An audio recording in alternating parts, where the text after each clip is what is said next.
So back to Ramjoo's Diaries, part one. And I believe this is page 152 or 153. Can you show us what overlap. We're just going to overlap from last week a paragraph. Do you have the real book? Titled The Master. While Doctor was sitting up with Baba after the rest of us had retired for the night, reading the Tazkiri Guzia, Memories of Gausa, the former asked him as to why Gaus Ali Shah found it necessary to acknowledge 19 masters, out of whom 11 were Muslims and 8 Hindus. Explaining, Baba said, really speaking, there is one master who gives realization. It is for knowledge, Nayan or Irfan, as referred to by Hindus and Muslims respectively, that sometimes it is necessary to approach one or more masters. It also happens that the master who gives realization also gives understanding. In my case, Baba Jan gave me realization. And for understanding, I had to go to Maharaj, who took 8 years to finish the process of understanding. During this period of my process of understanding, if I had connection with some others, I would have gone to many for such understanding. Such masters who advance the student are also entitled to be called a master, although in the real sense, there is only one master. Next subtitle is the Synods. Can I ask a question back to that word Gauss? Is that okay? We're recording. We're recording, okay, dear. Right. So let's just keep it rolling. I'll save it. Okay. Thank you so much. Okay. When questions about the Synods of Vilayat, confirmation of a spiritual charge, in relation to Hazrat Ahmad Ali Saber, Baba said, that is one of the ways of giving charge externally. The last 4 months that I was with Maharaj at Sakori, I had to externally take the charge in writing. The stamped paper agreements written here by me, although not so very important as compared to the Synods of Vilayat, is still not without meaning too. February 10, 1923, a costly eloquence. Baba's liquid food program is still going on, and with it, every day, he is also having 6 to 10 loose motions. In the afternoon, all were made to carry on a rehearsal of Julius Caesar, etc., which resulted in many funny incidents of overacting and slips of the tongue. But finally, the question of performing a drama on the birthday was dropped, being voted against by the majority while it came on for discussion in the Gutta today. After this discussion, all in the Gutta were asked to repeat short stories. Doctor recited 1 or 2 from Tazkiri Guzia, or Gauzia, followed by Kak, whose Urdu Persian language could not be picked up properly by the Hindu Mandali. Then came my turn. I was just beginning to repeat an incident from Kasasul Ambiya when quite unconsciously, but perhaps due to having just finished hearing Kak's high-sounding sentences, I unfortunately blurted out Hasbi Mamul as the first words in Urdu, meaning as usual, and up went a titter of laughter. Generally, I was a very plain Urdu speaker, and this rather bombastic word, immediately following Doctor's and Kak's repetitions, was too much for the majority of non-Urdu speaking Mandali. So much so that I was passed on and the next man was ordered to proceed. And thus for a long time, the past the pastime was indulged in. February 11, 1923, anti-plague measures. Besides the usual routine, an idea may be had of how the day was passed from the program of the day put up on board this morning. 9 to 11, any games, 11 to noon, dinner, 12 to 1, Guta meeting, 1:30 to 3:30, rest, 3:30 to 5 p.m., any games, 6:30 to 7 p.m., supper, 7 to 8, devotional singing. The chief topic in the Gutta was whether, in face of plague in Pune, the Mandali from there should be allowed in or out, or not. It was decided that they should be sent to Charney Road as soon as they arrived in the Monzo and asked to take sea baths there and then admitted. Kak and Patel arrived from Pune at 8 p.m., but before being admitted in the premises, they were given a hot bath in the compound along with their wherewithal. February 12, 1923, ducking in the Back Bay. Since there was to be singing tonight, all were allowed to sleep in the daytime between 1 and 5 p.m. Interesting. The Pune Mandali duly arrived in the morning, but as already decided, all of them were dispatched to Chowpatty for sea baths and a general wash-up, and were only admitted after they returned from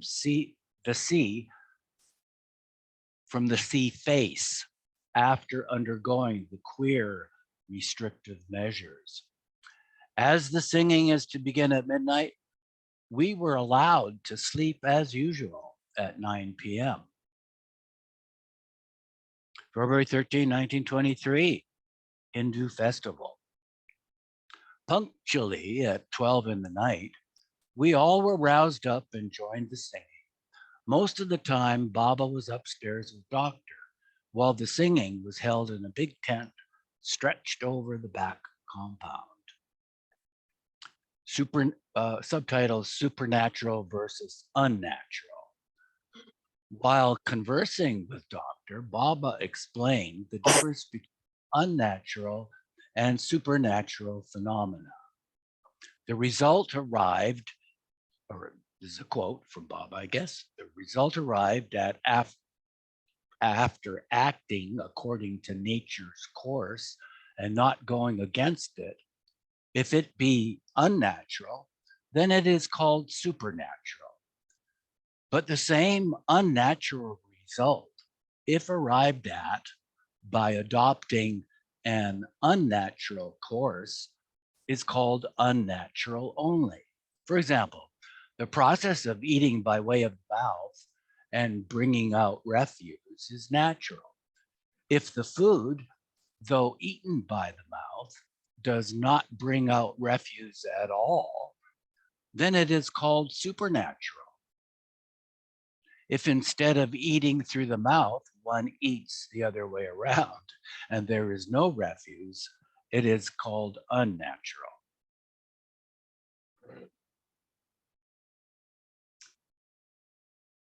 The singing lasted till about 4:30 in the morning, and then as usual, we all retired to our rooms for prayers. Again, all were allowed to sleep in the afternoon between 1 and 5 p.m. as the singing is to last all night. Ernie, could you unmute and continue, please? Or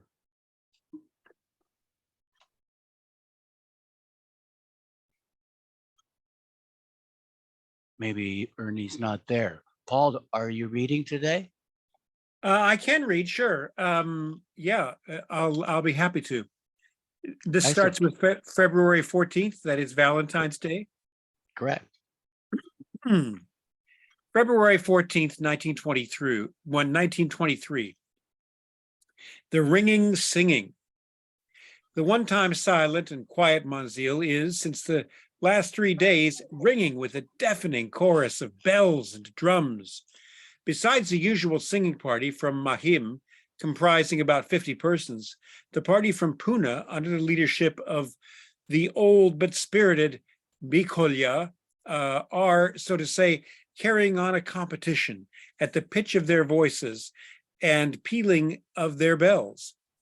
In the early hours, about 2 a.m. in the morning, Baba called me, Doctor, and Hawk, and discussed with us the question of our taking part in the Hindu worship. Since Doctor and myself explained to Baba that we had no scruples on any ground if we were ordered by him, he ordered both of us to attend the Hindu singing and worship, while Hawk, who seemed to be hesitating on the point, was therefore ordered not to attend even the singing. The rest of the program for the day was as follows: to sleep from 12:30 to 2:30 p.m., to attend singing 3 to 7 p.m., tea with sweets at 4 p.m., complete fast for 24 hours from 9 p.m. It all came out as arranged, and we retired for the night, as usual, at 9 p.m. February 15th, 1923, Feast for the Poor. Once again, the hunting for the blind and needy was indulged in. But this time, the standard was not the standard of the poor people to be collected being rather general. It was not very difficult. Doctor, myself, and Abdul Rahman could bring about 25 of them. The feast was continued up to 4 p.m., when about 800 poor were fed, while the Mandali were observing a complete fast since last night, which was ended at 9 p.m. tonight. However, Baba did not break his liquid fast as he had previously announced to do on the 15th February. His keeping on liquid food is to be continued as usual for an unknown period. February 16th, 1923, a solace in time.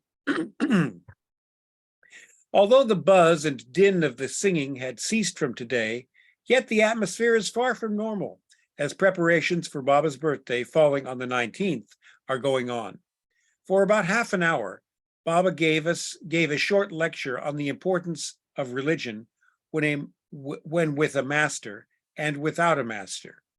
It was mainly addressed to Hoch and Rustam.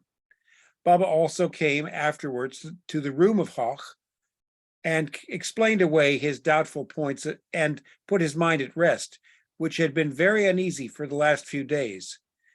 Syed Sahib Jamadar left for good for Pune with the Pune singing party and Kasbah party last night. February 17th, 1923, a strange visitor. Myself, Doctor, and Hoch were engaged in our respective rooms, repeating Ya Muhammad Mustafa, as we have been doing of late under Baba's instructions daily for 1 hour, when Baba stopped us. He asked us to attach more importance to this duty and to repeat the name in a sweet tone with a regular rhythm, and to sit alone while doing so, locking the room from the inside. He added, "This is not a study or meditation. It is a kind of pure devotion." Then the question of Maulvi Abdul Wahid of Hyderabad was discussed. This gentleman was sitting and standing near the bungalow gate since yesterday evening without trying to seek entry or talk with anybody. The alleged revelations. From what Gustaji, under Baba's directions, understood this Molvi to say, he had come down to Bombay in search of a friend of his at Matunga. Not finding his friend, he was almost stranded in Bombay and consequently took shelter in the Dadar Mosque just opposite the Manzil. He told Gustaji that he saw some light in his meditations in the direction of the bungalow, and from this he concluded that there must be some kind of divine personality in that locality. Shall I carry on? Yes, please. Okay. The 28 rules, the Gutta. The second time, while again engaged in his daily meditations, he saw the same light, and in the center of the halo, he could read the name Manzil e Mim. At this, he came out in search of the premises and was sitting there because he felt peace and comfort in its atmosphere. When asked as to his antecedents, he explained the strained circumstances under which he was obliged to leave his family at Hyderabad, but added that he did not want anything from Baba. The old man indeed looked a very good man. Hearing all this, Baba asked Doctor to take him to Munshi's and feed him, and said afterwards some arrangements will be made for giving him an occupation in the school or elsewhere. At Munshi's place, Doctor came across Aziz Muhammad, who, in the course of conversation, said that if he were to stay with Baba for only 2 months, he would become quite a different man spiritually. Within the 5 minutes that he was standing in the veranda of the bungalow, he felt and experienced such a grand confirmation of feeling and experience within himself. Darkness below the light. After supper, Gutta meeting was rung for. The principal points that came for discussion were naturally to do with why outsiders like Aziz Ahmad, Mulvi Wahid of Hyderabad, and Mulvi Irfamullah of Tauk were receiving such experiences from and concerning Baba, while those who are said to belong to his own circle are in the pitch dark spiritually. Baba gave a convincing explanation on these points for a long time. On the day of the accident to his toe, Baba said that proofs of what he said would be forthcoming within a week. Baba said, "They are already with me in the form of letters received after the incident from which I would they are already with me in the form of letters received after the incident from, I guess it's from somebody, which I would show to anyone selected with the majority of votes by the Mandali. But that person will be sworn to secrecy, and he will only say this much, that he is satisfied or not satisfied. Otherwise, when the right time comes, the letters will be shown to all." The latter course was decided to be adopted, and for the present, the mystery of the broken toe remains unrevealed. February 18th, 1923. Can I please ask this to be read a little bit slower? Certainly. We need to catch what's the spiritual point in it. Thank you. Shall I go back or just carry on? No, that's okay. Just slower, please. Thank you, Mahu. Merci. February 18th, 1923. The Divine Hurricane. The day was passed away without any abnormal incident taking place. But at supper time, Baba got into a temper on the plea of the food. Baba got into a temper on the plea of the food cooked by Davla Masi, Baba's aunt, having run short. The mistake was not quite serious and by no means intentional, yet the poor old lady was caught in the whirlpool of divine wrath. And for the time being, the silence of death reigned supreme over the bungalow, save for Baba's thundering voice and lightning activities and movements. Everyone was trying his best to get under cover and out of the way.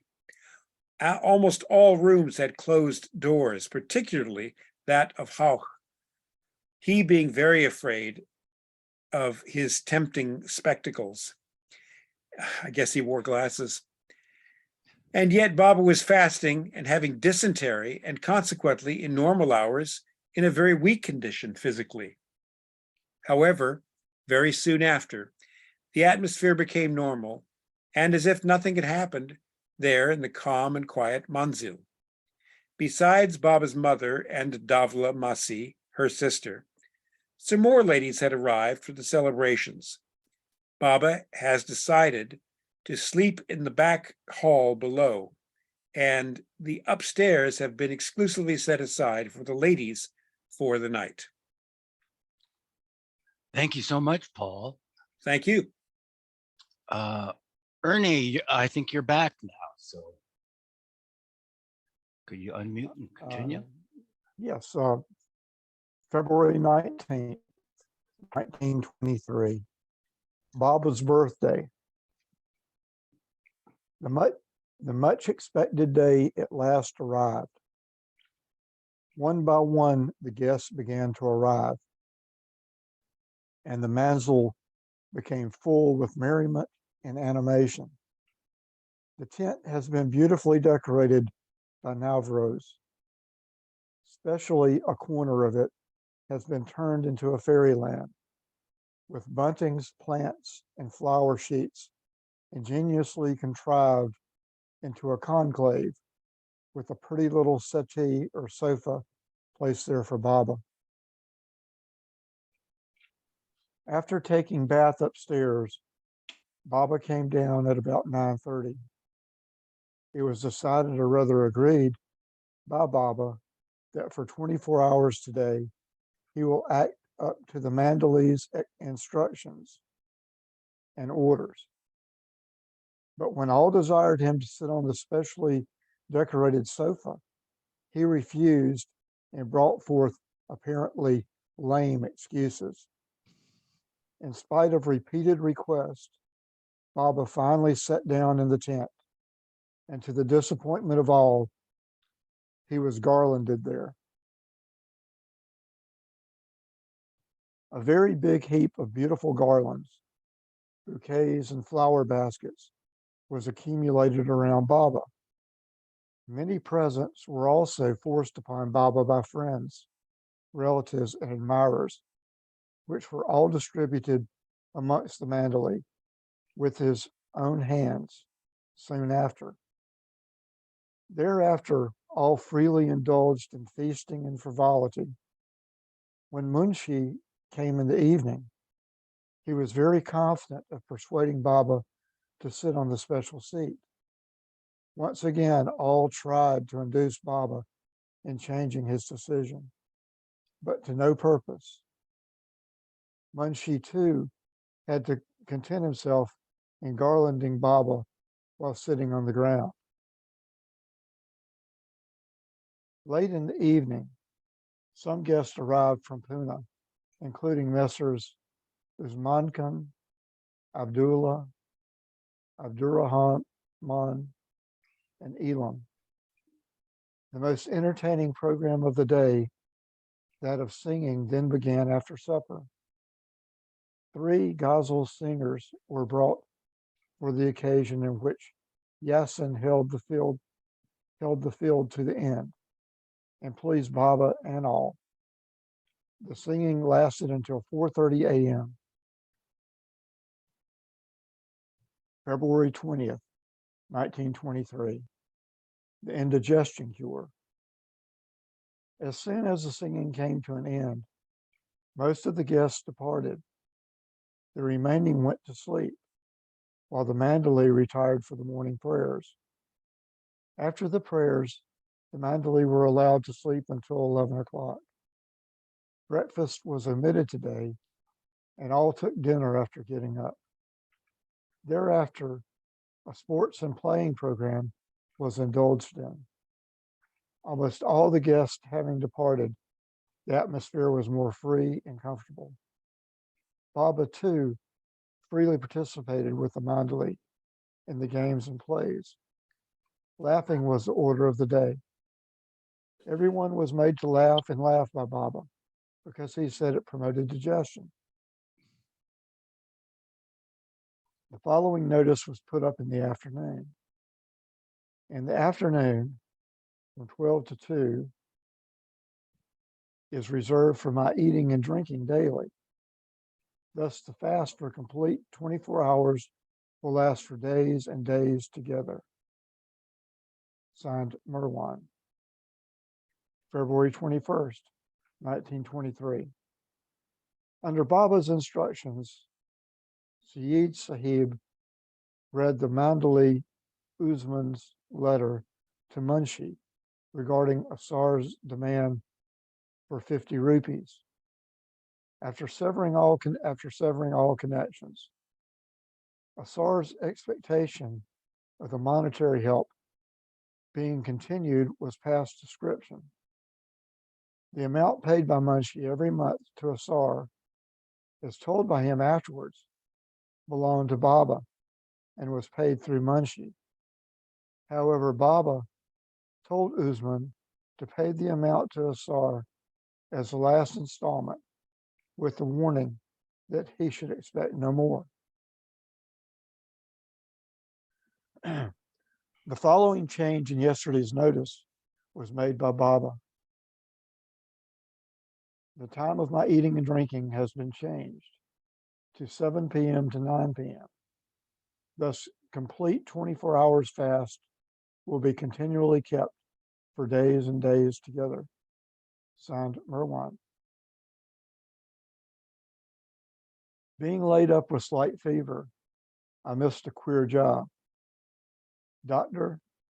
Abdurrahman Ahmed Khan and Arjun, however, had to undergo the ordeal of distributing and hawking the biography amongst the big Muslim crowds that had gathered together about molestation.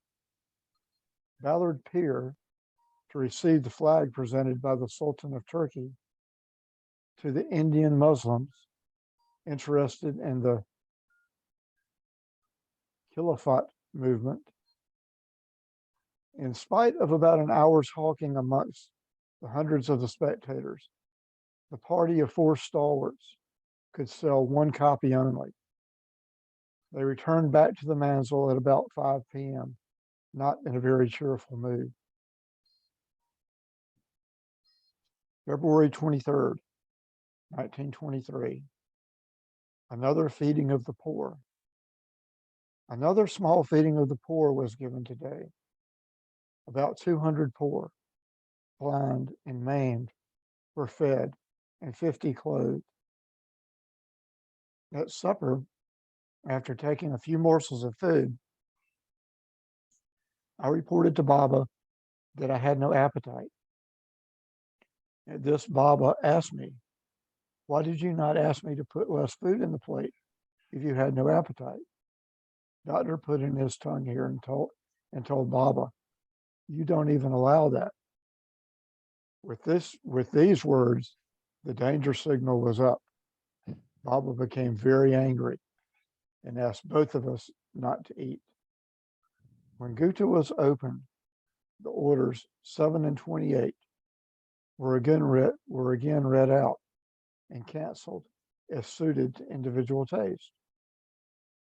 But after 1 hour, the atmosphere became normal again, and all the orders were declared to be in force and binding to everyone. February 24th, 1923. News from Sakori. Davla Masi today related her experience of her recent visit to Sakori. According to her, Maharaj had gone very weak in the cage in which he had imprisoned himself. He was very often heard repeating Baba's name and seemed longing to see him. When asked by Goma as to how long the self-imprisonment will continue, Maharaj said, "Still there is time, and when I do come out of it, I shall either leave Sakori or leave this body." Thank you, Ernie. Betty, could you unmute and continue, please?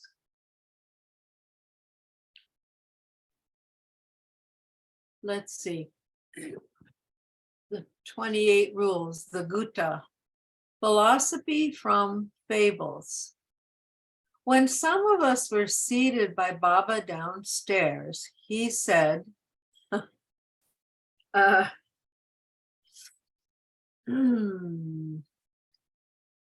Genie say, oh, I don't know, Mahu, can you read it? You probably would. Actually, I can try, but this is not Farsi, by the way. This Yeah. is Yeah. Jine Samarna Bala, Marne Sedarna Bahala, Darne Se Baharna Bahala, Aur Bahar Nese Karna Bahala. Sounds good. He spoke these words at random, but while explaining the meaning, interpreted them deeply. Baba said Marna, to die, here means not the ordinary death, but the real death, that is, to die before death, meaning to become one with God. Now, dharna, to fear, is also not to be taken in its exact literal meaning only. To fear means to be in the state of one created, in spite of realizing oneself as the creator, that is God. This is the stage of a gross conscious master, which is more difficult to attain than becoming a divinely intoxicated one. Then, baharna, to fill, means to fill the hearts of others with the wine of divine knowledge. But karna, to do, is the highest possible attainment, which means to do for others what you have done for yourself. In fact, to make others like yourself in point of power, duty, etc. This is the highest stage, the stage belonging to perfect master. 32 hours fast from 9 to night to 5 day after to morning. Signed, Merwan.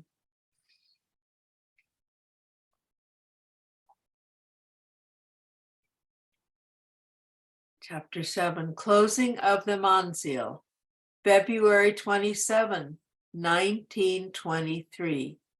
The Turn of the Tide. Shireen Mai, who had been to Sakori on the 25th, returned this morning from there. Under Baba's instructions, she narrated the incidents of her visit to the Mandali. The gist of what she explained is as follows. Sorry, I must interject that Okay. today is February 27th, 100 years later. Oh my goodness. Wow.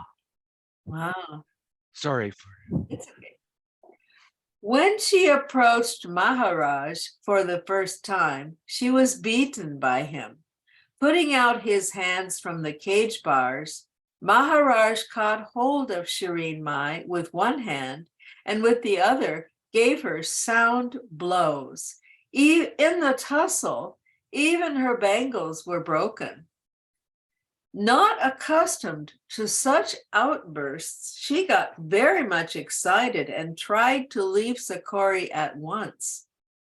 But somehow she was detained for a day there and had, in all 4 interviews with Maharaj, being called again and again in his presence, Maharaj not only abused her, but also spoke much against Baba and the Mandali, saying, Merwan is impersonating himself as a god and master, etc., and so on.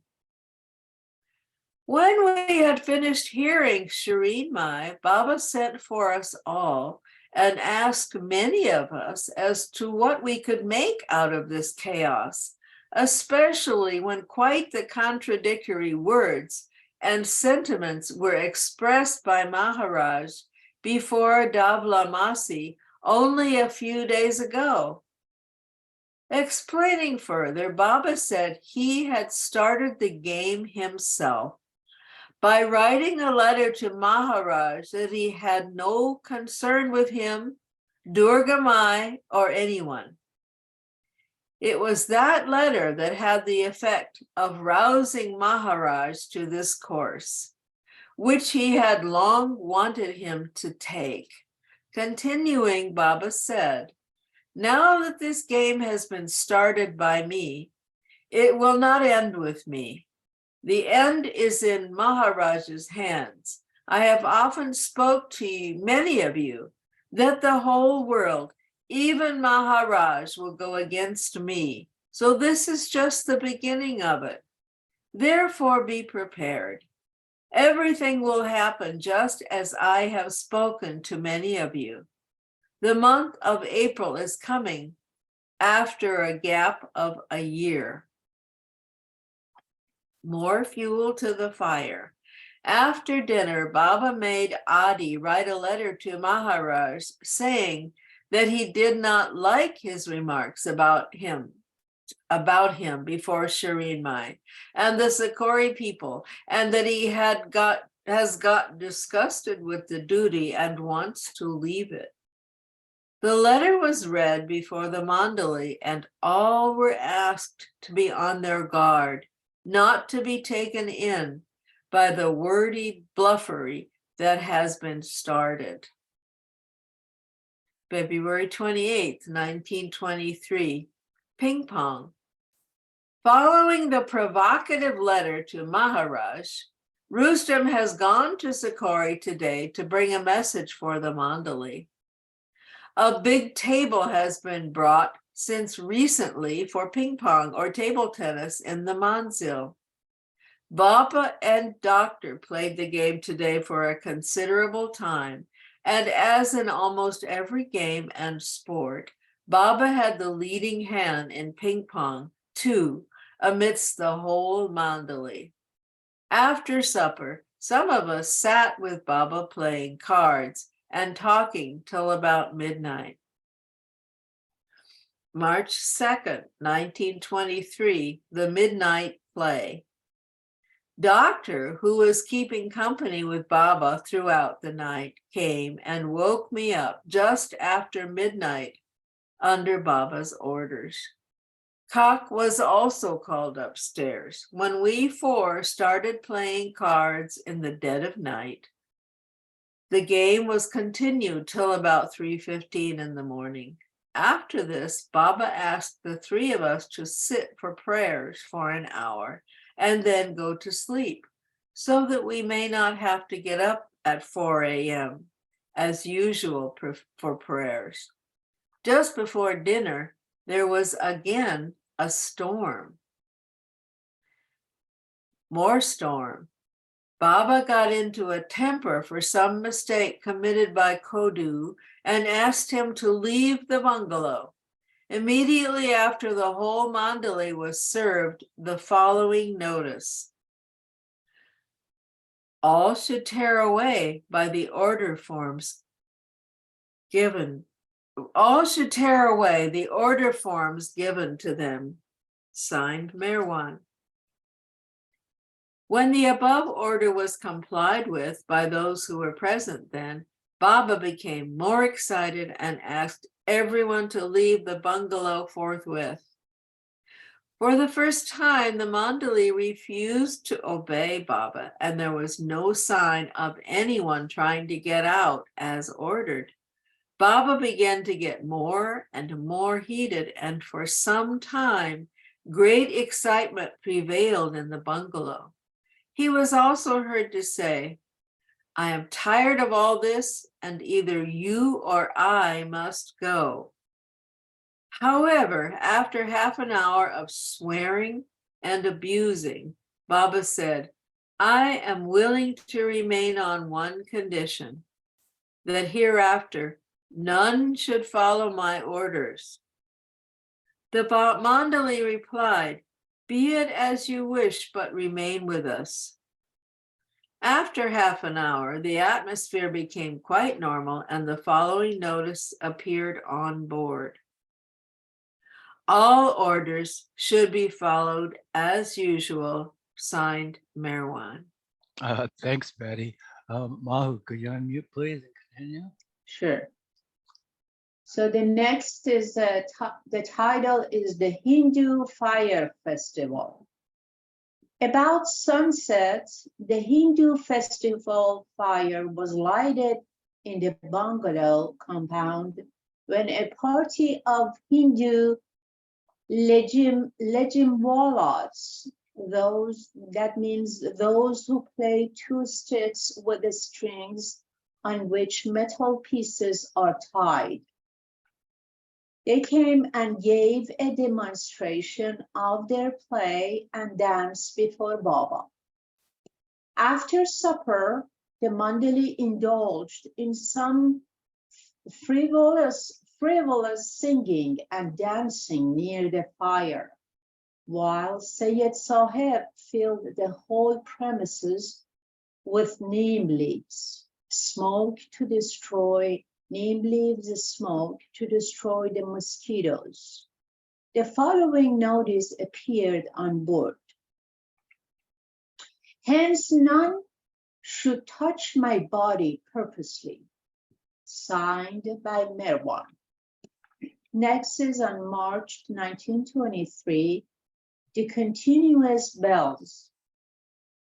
Devotional singing was held round the festival fire after breakfast and morning. When Rustam returned from Sakuri, all flocked upstairs to hear him with great eagerness. The gist of his narration is as follows. Quote, I reached Sakuri on the first in the evening and had Shri Maharaj's blessing, who saw me and talked with me as usual. Since Shri has imprisoned himself, he was advised the continuous bell beating in the temple throughout the 24 hours without a break. The following morning at the early hour of 4 a.m., I was also requested by the people there and accordingly took part in the affair for a couple of hours. After some time, I again went to Maharaj's blessing. However, I marked that the steam was getting up and Maharaj was gradually beginning to talk against Baba and the Mandali. On my second visit, near the cage, Maharaj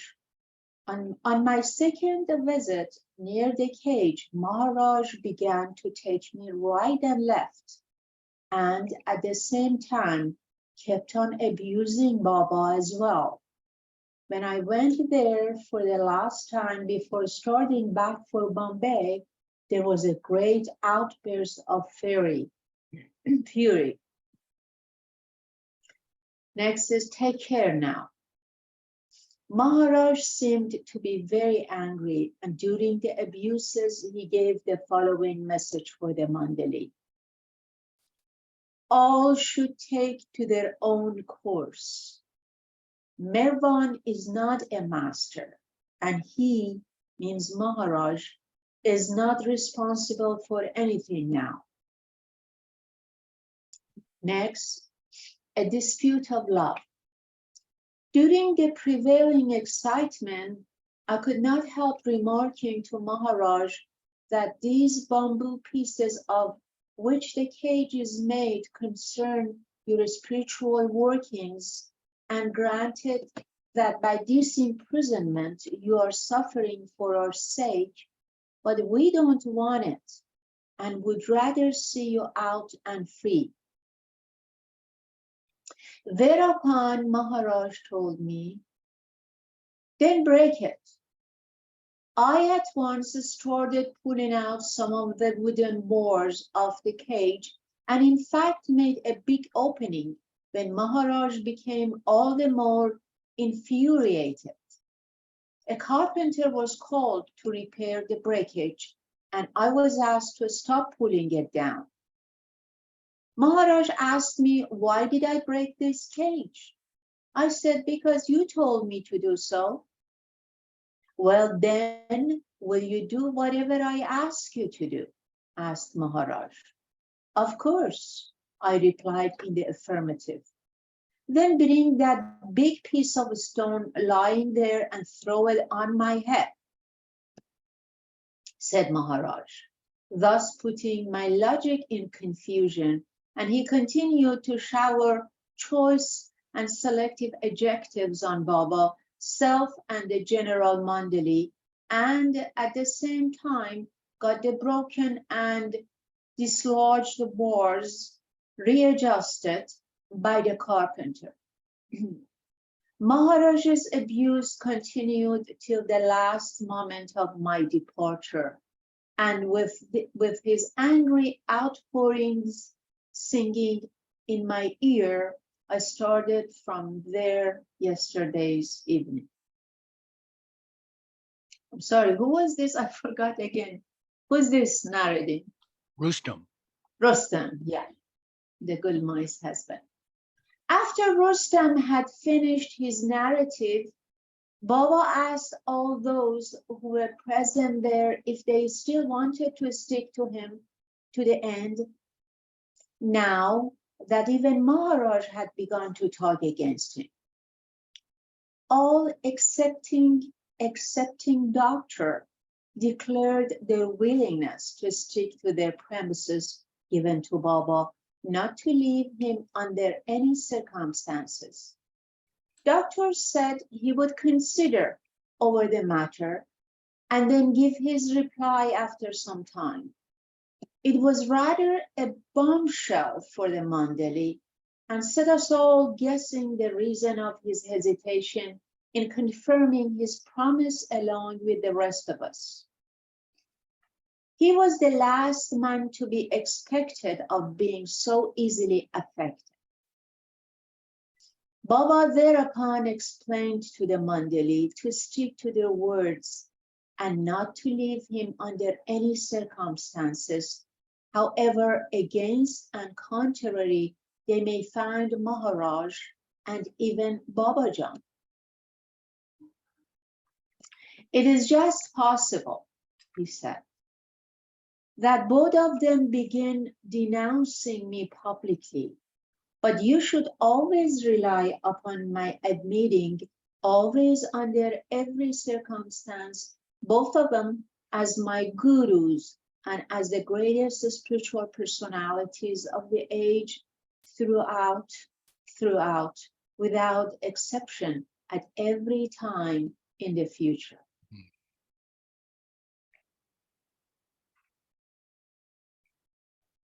A teasing. After the meeting was dispersed, Baba asked Doctor if he had finished considering over the point.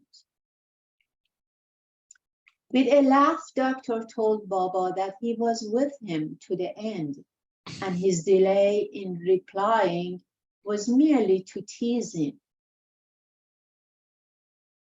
Thereupon Khak was called in and asked to write the following on the notice board. Doctor's delay in giving opinion was with the object of teasing me and for no other purpose.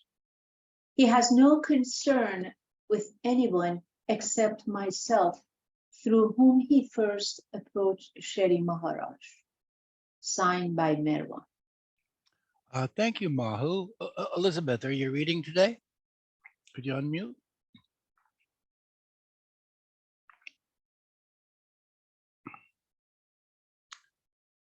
I guess Elizabeth. Yes, no, I can do Oh. it. I was at a different location doing something. Oh, I mean, okay. different desk. So, okay. Thank you. Just at bedtime. Sorry, it's funny. Just at bedtime, a large centipede was seen killed near Masaji's room. And the order of stuffing ears with cotton was again renewed and brought in force from today. I'll retire for the night as usual at 9 p.m., but for Doctor, who sat up by Baba's bedside. At 11:30, he woke up Baba when he broke his 30 hours fast. Besides the 24 hours continuous fasting started by Baba since the last 2 months, occasionally he fasts for 36 and 42 hours too. March 4th, 1923, Adi on trial. The chief topic of the day with Baba, to be discussed again and again, was about Doctor's constant tendency towards sleep. Today, he was looking drowsy throughout the day. All were specially summoned upstairs in the evening when Ramjoo was asked by Baba to explain what the row was for at cricket time in the morning. It transpired that Adi, in the excitement of the game, had intentionally beaten Vishnu. Baba invited the opinion of the Mandali whether Adi had broken one of the 28 orders or not. The majority voted in favor of Adi and returned a verdict of not guilty.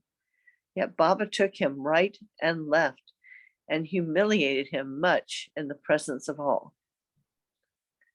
Baba knows all. In an excited mood, Baba turned now towards Vishnu and asked him to repeat his confession before all. Some days ago, while chafing Baba's limbs, Vishnu had entertained some passionate thoughts, but the moment he understood the situation, he withdrew his hands and afterwards made a clean breast of it before Baba, but not before the notice was put up on the second instance that, quote, hence, none should touch my body purposely, end quote. The full significance of the above notice only dawned upon the Mandali today and showed that no action of the Mandali, whether physical or mental, escapes Baba's notice. The guilt cure. When all had dispersed, Baba asked Adi not to feel for or brood over the humiliation he was subjected to in the presence of all. He said it was one of the ways of cleaning away the guilt of the guilty party by passing the person concerned in some such trying and exciting ordeal. Even Ramakrishna sent for Vivekananda and on his arrival began to embrace and caress him. Then came Doctor's turn. Baba asked him as to whether he was to obey him or follow his own mind regarding his love for sleep. Of course, thinking the former to be safe, Doctor replied he was to obey him as he had been doing, and there the matter ended for the present. March 5th, 1923, the lover of sleep. In the morning, while Baba was sitting on the easy chair, the only piece of furniture in the big bungalow, excepting the office, placed in the fore veranda, Doctor was marked again in a drowsy state. Thereupon Baba abruptly told him, quote, you can now do as you like, sleep anytime in any number of hours. I won't tell you anything. Go, end quote. And Doctor retired to his room quietly and slept till 11 a.m. After dinner, he tried to play ping pong with Jal, but he was stopped in the game and he again retired to his room and slept till 5 p.m. All along, Baba was observed to be very calm, but after supper, he started an exciting game. Kak was asked to inform Doctor to go to Pune or anywhere else he liked best immediately. Doctor refused to comply with secondhand orders through Kak. Thereupon, he was sent for and a hot discussion ensued between him and Baba. Doctor refused to accept the order of the boot on the plea that he had not broken any orders. Baba asked nervous to take out Doctor's trunks and things from the room, but the latter remained unyielding. Hence, Baba began reasoning it out with Doctor. When at last peace was made on his agreeing,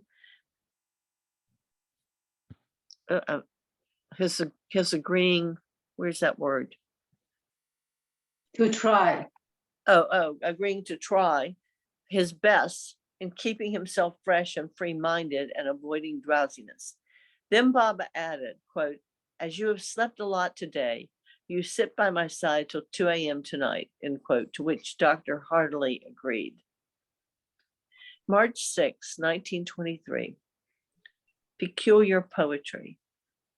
Mr. Jahangir Moose came to see Baba on his return from Sikori with a message from Maharaj. Moose expressed dissatisfaction about Rustam's behavior towards Sri Maharaj during his recent visit to Sikori, especially the cage breaking incident. When explained by Baba, he went away quite satisfied. After supper, Baba and some others were carrying on random poetry, composing in the dining room. However, during the compositions, Baba said he felt like going to the water closet. And at the same time, he said he did not like to break the subject. Hence asked if somebody liked to accompany him. Doctor and Adi volunteered, and accordingly, both of them occupied the 2 latrines on each side of the central one occupied by Baba, while myself, Bardun, and Asma waited outside the 3 latrines. For about half an hour, the art of poetry composing was carried on amidst the peculiar atmosphere of dirt and bad smell of the latrines and surrounding gutters, an atmosphere in which even a genuine poet may, for the time being, forget his natural gift. Whatever be the real underlying reason for this strange incident, as there is bound to be, as proved by so many such peculiar actions and words of Baba coming to be reasoned out in the course of time, the pastime was highly amusing and produced some humorous poetry. March 7th, 1923, more good times. The tent stretched over the back compound had proved very useful, and the labor spent over it had been fully paid back, since the Hindu festival and birthday celebrations came in following one after the other and were observed therein. It has not yet been pulled down, as Rustam's engagement ceremony has been decided to be held there on the 9th. And once again, it is being decorated with buntings and flowers. Yassin, the ghazal singer, has also been engaged for the occasion, and another good time is soon looked forward to by the Mandali. In the evening, after coming to know through Doctor that Syed Sahab was in a very depressed condition, both physically and mentally, Baba decided to go to Charney Road, out after 3 months. Thus, after such a long period as nearly 3 months, Baba came out of the bungalow today, accompanied by Baramji, Gustaji, myself, Adi, Bajiftar, and we went to Charney Road by motor car. We stayed for about a couple of hours at Charney Road, and Syed Sahab got a big dose of encouragement and don't worry from Baba, and looked much better at the time of our leaving than he seemed at our arrival. At about 10:30 p.m., we motored back to the Manzil and found that in our absence, Messrs. Yeshwantrao, Gopal Rao, Gopal Rao, and Trimbuk had arrived from Sikori. March 8th, 1923, warrant from Sikori.